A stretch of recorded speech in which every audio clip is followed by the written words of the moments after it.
Assalomu alaykum podpischiklarim. Podpiska bosmasdan aslo ko'rmang. Yana videoga qaytdim. O'zi olaman video olishim kerak deb yuruvdim.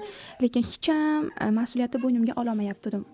Bizani Oyjon bilan kichkina bizneschamiz bor. Biz billur mahsulotlarini sotamiz. Billur mahsulotlarda mahalladan guruh ochganmiz. Mahalladagilar bizdan billur narsalarini, stressalarni olishadi. Bir kun eshigimizdan taqilladi. Bitta ayol kirdi hovlimizga. Keyin kirishlari bilan o'zimiz ham tushunmay qoldik. "Voy, o'sha sizlarmisizlar?" deb aytishni boshladilar. "Voy, hovlilardan tanib qoldim" dedi. Biz birinchi bo'lib tushunmadik. Keyin "Voy, o'sha sizlar Instagramdagi blogermisizlar? Hovlilardan tanib qoldim" deb hayajonlanib orqaga aylanib bolalarning oldiga chiqib ketdilar. Ularni ko'rib biz ham hayajonlanib ketdik. Keyin bizga bu motivatsiya bo'ldi. Keyin billur narsalarni olib rosa hovlilar chiroyli, hovlilarga havas qilaman.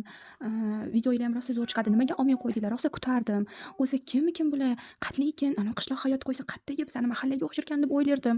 Lekin hech ham anaqa qila olmasdim. Hozir o'ylab qarasam, mahalla ham shu, uylarga kirsam xuddi shu hovli. Sizlarni ko'rib hayajonlanib ketdim. Boshqacha bo'larkan deb aytdilar.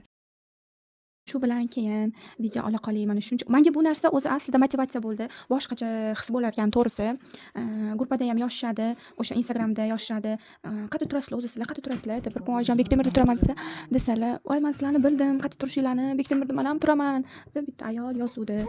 Ana shundan keyin mana video olishni boshladim. Xudo xolasa, mas'uliyatni bo'ynimga olib, videoni har doim videolar joylashga, oilamni, oila a'zolarimni, qilayotgan ishlarimni joylashga harakat qilib qolaman.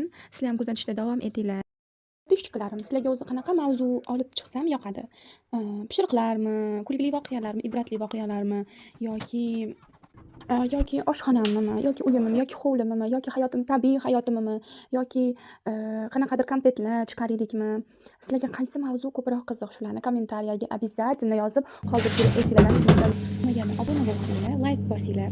Har bittasini like bosganinglar, kommentariy yozganinglar, podpiska bosib, mana videolarimni tomosha qilayotganlar aktivni kuchaytirsanglar, menga har bitta shu narsada motivatsiya bo'ladi. Men juda ham chiroyli, qiziqarli kontentlar, videolar olib chiqishga harakat qilaman.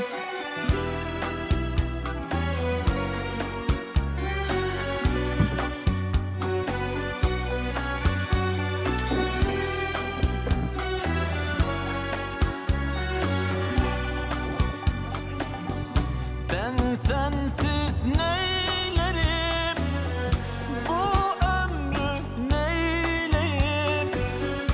Kalbim ağlar yanar, hem mahcup hem kanar.